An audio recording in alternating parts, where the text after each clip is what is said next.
Baik, selamat datang kembali di Bukan Gila Bola Channel. Kali ini bertemu lagi bersama gue Bung Gempal. Dalam video kali ini kita akan ngebahas terkait pertandingan timnas Indonesia melawan timnas Irak dalam beberapa jam yang akan datang, dan mungkin teman-teman semuanya ngelihat video ini itu selang beberapa jam sebelum pertandingan akan dimulai. Kali ini gue bakal ngebahas yang jauh lebih spesifik, di mana Patrick Kluivert kalau bisa jangan gengsi untuk bisa menerima masukan, saran, serta, eee, apa yang berkaitan seputar timnas untuk bisa meraih hasil positif. Yang tadi gue bilang Patrick Kluivert jangan gengsi, dia harus bisa menerima masukan, saran dari siapapun, entah dari official, dari pemain, atau bahkan dari supporter yang memberikan pendapat ataupun saran. Patrick Kluivert harus bisa benar-benar memaksimalkan serta memilih siapa pemain yang memang berhak untuk bisa tampil sebagai 11 pemain utama pada pertandingan melawan timnas Irak. Jadi 11 pemain ini harus benar-benar dipikirkan oleh Patrick Kluivert, jangan asal-asal, jangan coba-coba lagi, jangan eksperimen, karena ini merupakan laga penting, laga krusial di mana pertandingan ini menentukan posisi timnas Indonesia itu melaju ke partai Piala Dunia atau harus berhenti di sini. Ataupun maju ke round 5. Jadi ini pertandingan yang benar-benar penting ya, menentukan, langkah timnas Indonesia harus bagaimana. Patrick Kluivert yang tadi gue bilang, stop buat eksperimen formasi.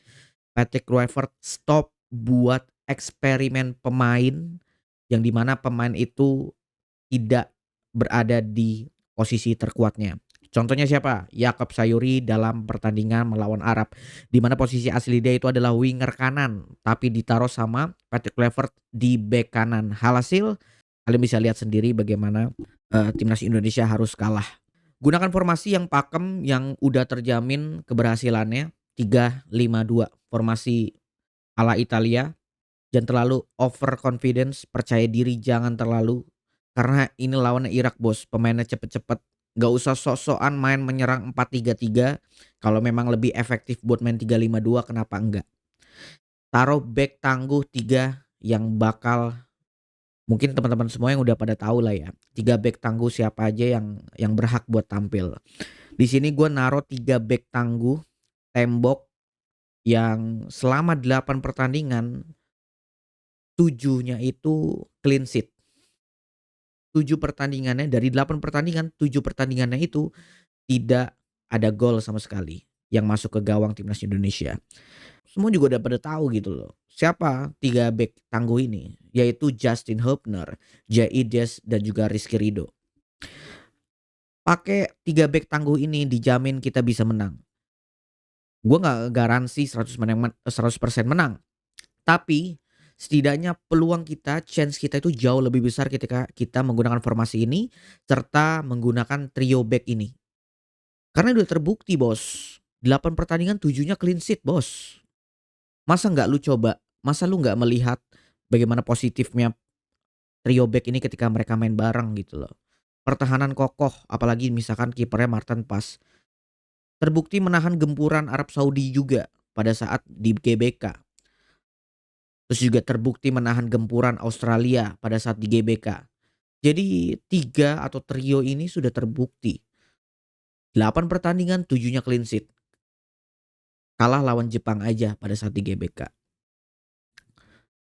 Stop memaksakan pemain yang di luar dari posisinya. Tadi gue udah sampaikan, jangan pernah memaksakan pemain yang bukan di posisinya untuk ditaruh di posisi yang lain.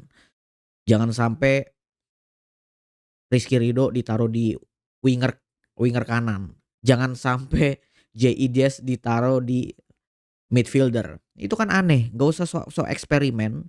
Gunakan formasi skema yang paten karena ini laga penting, ini laga krusial. Semua mata tertuju pada pertandingan kali ini. Jadi tolong Patrick Kluivert maksimalkan setiap kesempatan yang diberikan oleh, federasi untuk Patrick Kluivert bisa memolesnya. Ini satu skema, satu formasi yang benar-benar efektif yang bisa dilakukan. Udah terbukti masalahnya. Dan gue yakin semua orang-orang yang ada nonton video ini juga punya statement yang sama. Kalian juga punya pendapat yang sama. Kalian punya asumsi yang sama untuk bisa menaruh 3 back penting ini dalam laga penting ini. Justin Hubner, JIDS, Rizky Ridho. Taruh 3 back ini 75% timnas Indonesia menang. Jadi tolong Patrick Kluivert jangan aneh-aneh, jangan coba-coba, jangan eksperimen-eksperimen. Ini laga penting yang kita harus menang.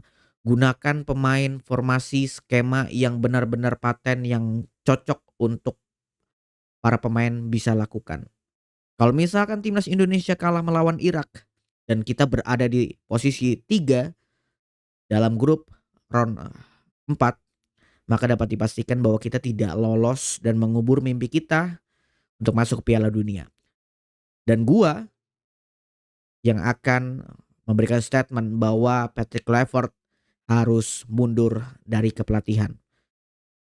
Serta Erick Thohir dan federasi serta para pundit-pundit yang memberikan pendapat, yang memberikan saran untuk memecat pelatih sebelumnya, itu dapat bertanggung jawab dan setidaknya meminta maaf terkait apa yang mereka telah katakan. Ini harapan besar, semua mata tertuju pada pertandingan kali ini. Kita support Patrick Kluivert. Kita nggak ngehujat Patrick Kluivert. Tapi harus diingat bahwa kita punya poin-poin penting, punya garis besar. Kita akan mensupport Patrick Kluivert kalau memang Patrick Kluivert itu pantas untuk kita support. Kita akan menghujat Patrick Kluivert kalau memang dia pantas untuk kita hujat. Kita akan mengkritik Patrick Kluivert kalau memang dia pantas untuk dikritik. Jadi kita fair, kita objektif, kita nggak subjektif. Dalam hal ini, ketika Patrick Kluivert memenangkan pertandingan penting pada laga ini, gua nih orang yang akan memuji kepelatihan Patrick Kluivert dan gua orang yang akan mempertahankan Patrick Kluivert jika pertandingan ini menang. Tapi sebaliknya, jika pertandingan ini kalah, maka gua juga yang akan memaksa serta menggaungkan bahwa Patrick Kluivert harus mundur dari kepelatihan. Gua nggak mau lama-lama. Gue juga gak mau buat video panjang-panjang. Intinya adalah harapan besar kita Patrick Kluivert dapat menerima, mendengarkan, serta melihat bagaimana situasi dan kondisi yang terjadi, serta skema apa, formasi apa, line up yang bagaimana yang Patrick Kluivert harus lakukan.